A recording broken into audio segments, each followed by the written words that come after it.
సరే నువ్వు నన్ను పెళ్లి చేసుకోవాలంటే ఎవరిని అడగాలి? మా అమ్మ నాన్న సారథి అంతే. కానీ నేను ఎవరిని అడగక్కర్లేదు, నేను నిర్ణయం తీసుకుంటే చాలు.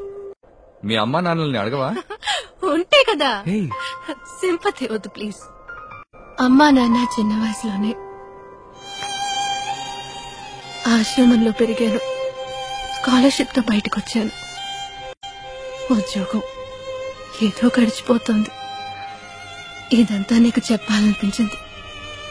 అందుకే మన లైఫ్ లో మనకి ముఖ్యమైన వాళ్ళు మన వదిలి వెళ్ళిపోతే మనము పోనక్కర్లేదు.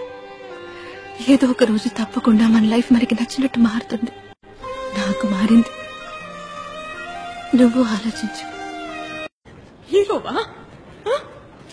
వాడు చచ్చిపోయాడు కదా. నేనెప్పుడు ఏ విషయం చెప్పాలనుకున్నా నువ్వు విన్నదే లేదు. నువ్వేదో ఊహించుకుని నువ్వేదో చేసేస్తావు. ఆ రోజు ఆశగా ఓ విషయం చెప్పాలనుకుంటే డివోర్స్ కావాలా అని అడిగాం.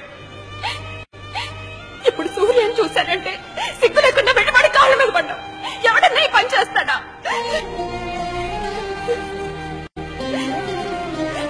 ఇక నీకు నాకు సెట్ అవ్వదు.